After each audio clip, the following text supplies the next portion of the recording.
Nagbabalik ang Laro Pick! At ngayong araw, ang ating pot money ay hatid sa atin ng Surf to Sawa by Converge. Yan ang engrading pop premyo natin na 1 million pesos! Tignan mo, isang milyon, Ate Angela. Diba? Tagasan ka ulit? Taga Sultan Kudarat po. Sultan Kudarat. Tag-show na ako dyan. Yes sa po. Sultan, parang last year or 2 years ago. Sa Kalimutan. Napakaraming tao dyan nung concert. Yes, Mami Vice. Nanood kami noon. Actually, yung mga student ko yung mga backup na yung iba na nag-backup dancer sa'yo. Hi! Sa mga Hello, taga Sultan SPA Kudarat. students. Ayan. Ano pong pinagkakaabalahan nyo? Ano pong trabaho nyo?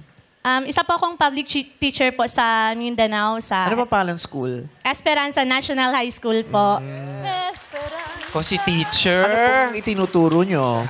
Nagtuturo po ako ng MAPE, Music Arts, P and Health po. Kung may gusto kong ituro dito po sa kasamahan namin dito, kaya Metamorphosis, ano po dapat ang matutunan niya ni Metamorphosis sa palagay mo? Wala kasi sobrang galing naman kasi ni Sir Jong. Thank you, Ma'am Angela. Super galing. Hindi po si Jong, kasi Metamorphosis po yan. Ay, Metamorphosis po pala. Oo. Can you teach me something? Anything. Sige. Ano po bang ituro nyo sa kanya yung pangkaraniwang tinuturo nyo sa eskwelahan? Actually, po yung mga tinuturo namin is mga fundamentals. Sige po, turo Okay, nyo po sige sa po. kanya. Okay.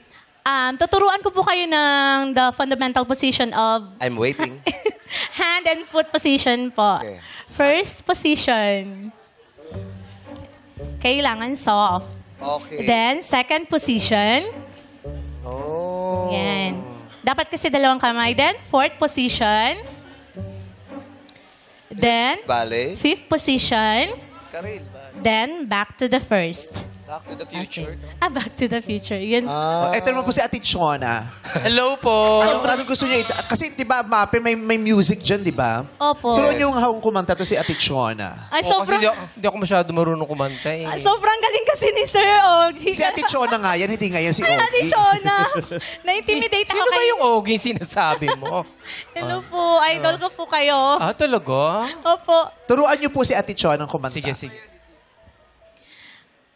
Actually po, hindi ko, kinakabahan ko Hindi, kasi ako, Carol, Meme nagtuturo po Vice. kayo ng Mape. Opo. Ano, sa bahagi ng music dun sa Mape, ano pong mga tinuturo niyo? Mga ano po kasi, dun kami po sa mga composers, and Ano po? sa Sige. grade 10 po kasi kunyari ako po, na nasa curriculum classroom po. tayo. Isa siya sa mga mag-aaral ninyo, si Ate Chona. Actually po, isa po sa kanta ni Ate Chona, yung isa sa mga subject na tinuturo po namin. May kanta si Ate Chona? Yes. Wala ka pa ba? akong recording ko naman. Pwede po siyang mag-evolve into Sir Ogie. Kasi isa din po sa mga kanta niya yung mga song na Philippine song. Sige po, ituro niyo po sa kanya. Sobrang galing po kasi niya, Meme Wag na po. Vice. Sige, maglalaro na po tayo, Ate Angela. Let's go. Natakot si Ate Angela. Kinakabahan po talaga ako, Meme Vice. Sige, papawiin na po namin, Ate. Wag! Okay. So,